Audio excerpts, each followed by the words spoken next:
Bun, tumben main ke rumah. Biasa, panian. Panian kenapa ini Yang apa yang zaman pandemi ini, corona ini kan, anak-anak kan belajar di rumah.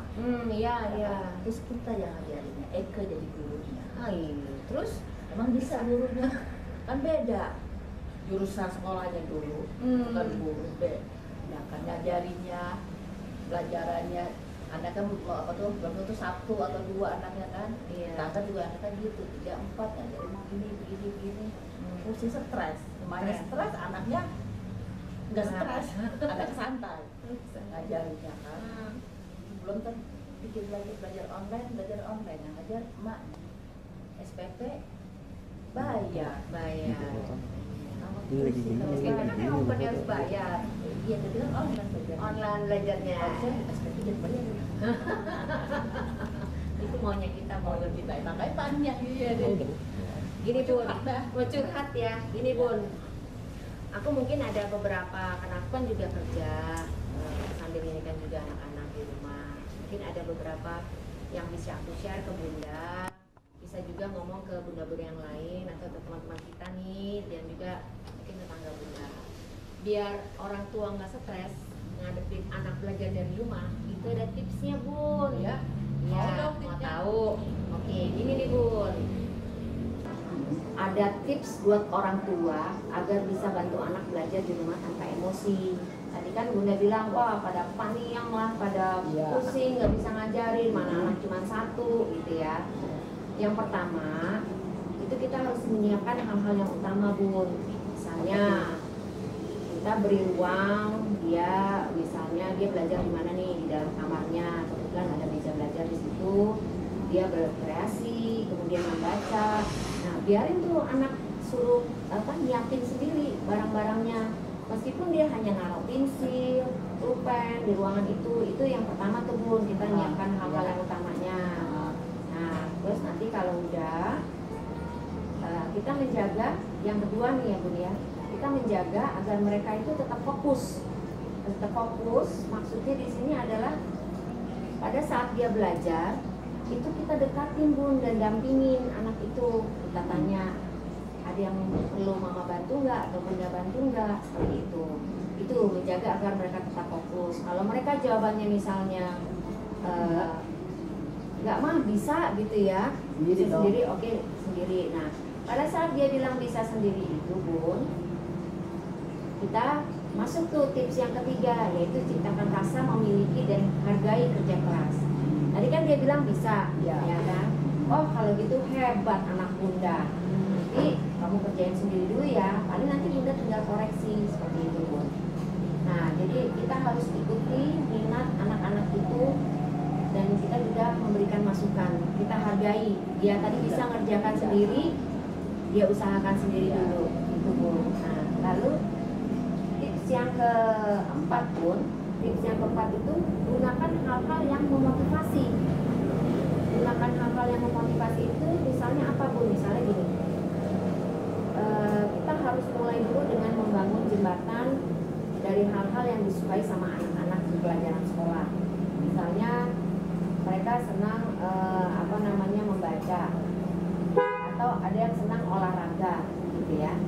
Nah itu kita temukan tuh novel tentang sepak bola untuk membangkitkan minat anak. Misalnya dia memang hobinya sepak bola nih, kita cari artikel mengenai sepak bola itu Bun.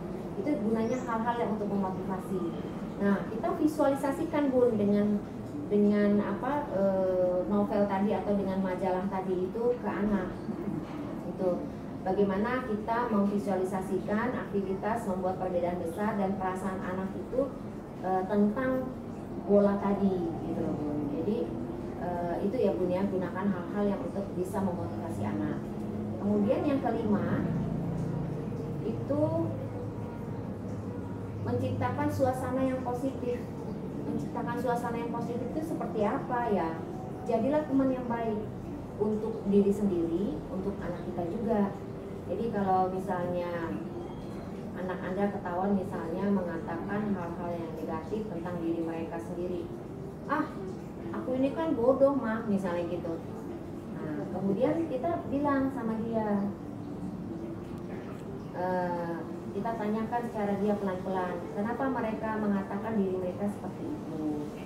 Kemudian dia nggak pede kali ini. Iya, dia mungkin karena nggak pede. Nah, kita harus menjadi teman yang baik. Teman curhat. Ya, artinya kenapa sih kamu bisa bilang kamu itu bodoh apa gitu kan? Nah, kita tanyakan itu dulu ke anaknya. Setelah kita tahu dari mereka, lalu kita memberikan motivasi ke anak itu bahwa kita ingin menciptakan suasana positif agar anak itu tidak bilang dia nggak bisa, dia bodoh. Itu kita bilang enggak, kamu sebenarnya bisa kok, cuman pinter gitu ya. Cuman karena kamu mungkin kurang banyak belajarnya, itu aja sih. Tapi kalau kamu misalnya rajin belajarnya kan kamu pasti bisa kok, kamu nggak bodoh. Mama yakin, Bunda yakin anak pinter gitu. Dia yang begitu.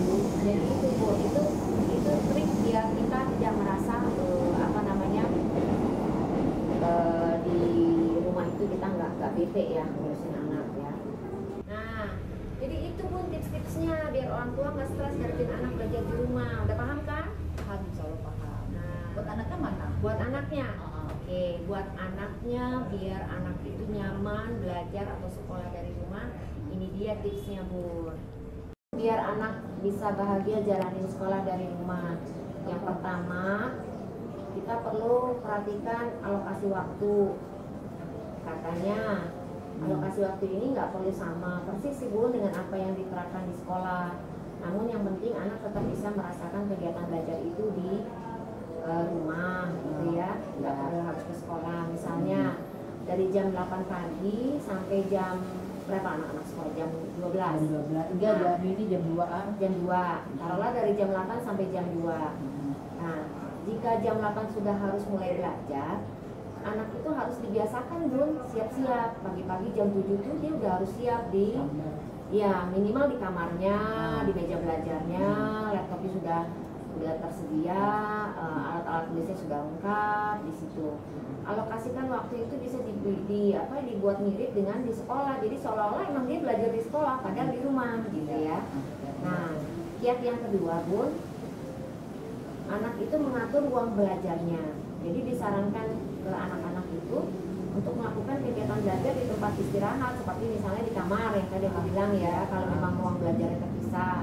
Ada kan yang satu kamar, ada tempat tidur, ada kamar, bisa juga di situ gitu ya belajarnya. Jadi pemilihan ruangan belajar khusus itu diperlukan, dan orang tua juga perlu membuat ruang belajar itu menjadi senyaman mungkin gitu Bun. Nah, bila merasa dekat halaman atau area terbuka, bisa melihat tanaman, itu malah lebih bagus lagi. Jadi seakan-akan mereka itu juga belajar memang di sekolah gitu ya. Gitu ya. Nah, selanjutnya yang keempat, menggunakan fasilitas yang mendukung. Jika keluarga misalnya punya komunikasi dengan pihak yang bisa membantu seperti pihak sekolah atau pemerintah. Nah, itu contohnya kita dapat sekolah itu kan misalnya kuota atau pulsa ya gitu. Nah, itu bisa salah satu membuat anak itu nyaman, nggak perlu dia takut akan kehabisan kuota pulsa, atau misalnya di rumah ada internet. Nah, itu bisa ada wifi, jadi bisa dipakai cara itu. Dan yang kelima itu memberikan kesempatan untuk anak melakukan kegiatan belajar bersama. Agendakan aja Bun belajar bersama, misalnya tujuannya itu agar anak tidak kehilangan momen-momen untuk sosialisasi bersama teman-temannya. Biar kenal ya. Ya, misalnya gini, dalam hal ini misalnya dia bisa aja belajar itu dia Zoom berdua sama temennya, hanya sekedar atau video callan, hanya sekedar untuk membahas ada satu soal yang mungkin mereka bisa bahas sama-sama. Nah itu, jadi dimaksimalkan teknologi yang ada itu, sehingga dari kelima tadi anak itu nggak merasa bosan Bun kalau dia belajar di rumah, karena alatnya ada, ruangannya ada, seolah-olah di situ, kemudian komunikasinya lancar, internetnya juga seperti itu, dan ada kita sebagai wakil guru untuk mendampingi dia. Ya, benar. Nah, jadi itu Bun tadi tipsnya buat anak, biar dia merasa seolah-olah sekolah walaupun dari rumah. Paham juga kan? Paham, alhamdulillah. Semoga gak pusing lagi. Alhamdulillah gak pusing lagi. Jadi